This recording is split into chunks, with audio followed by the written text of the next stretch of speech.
welcome everyone to Armstrong Manor Farm. I'm Philip Armstrong, and I'm one of the partners here with my brother Peter, my son Richard, and my nephew Lucas.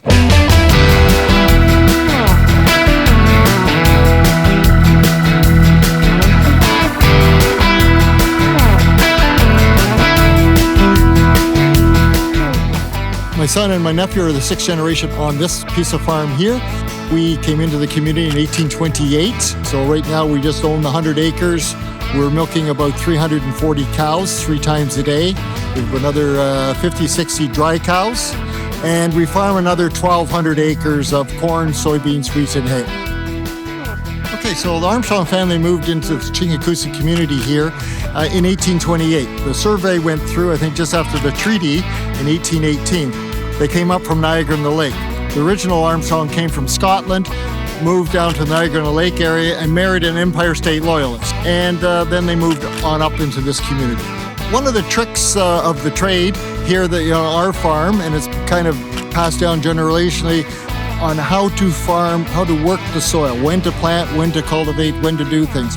Got to be done just at the right time, with the right moisture in order to make things work. It's not like Guelph where they got nice loam and you can get a rain one day and you can plant the next. Here, you get a rain, you're off for a week.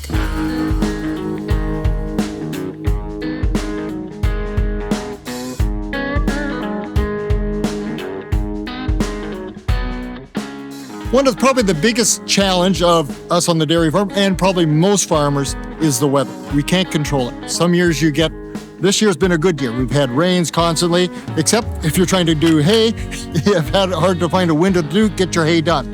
Another of the biggest challenges we have here, and it's our location close, we're in the GTA, close to Brampton, close to the city. There's development coming, there's traffic. We have about 400 milking cows here, and they're purebred Holsteins. And purebred Holstein is probably the #1 breed in North America. It's probably 95% of all of the animals. My grandfather first brought them onto the farm probably in the 30s here, and then we've always stuck with them. We found them to be quite efficient. They're high producers. Ours are, we bred for butterfat, so we got good high butterfat on these animals as well. And so for us, we find the Holsteins the most efficient.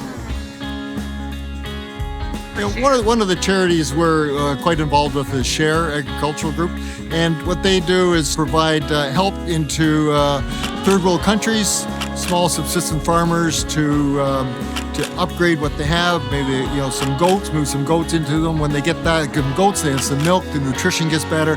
Their health is better, and they're doing all these kinds of different things to help poor, underprivileged people in different countries.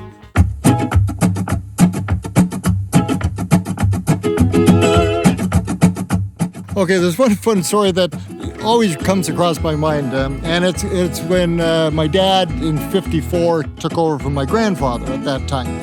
And as they were in the old bank barn, at that time he was milking about 34 cows in the thing.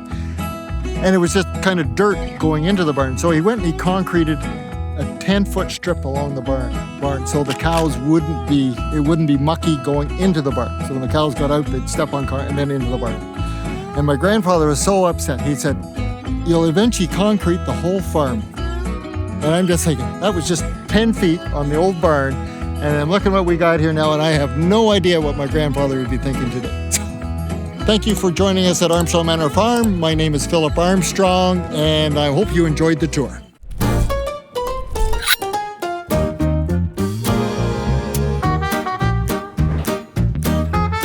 Is that good enough? I didn't quite get it how you were going to do it, but I'm trying to. When I got to remember a line, I can't remember it. Okay. Okay. All right. Just wait till that thing goes. Yeah. If you asked me to repeat that, it would be something different.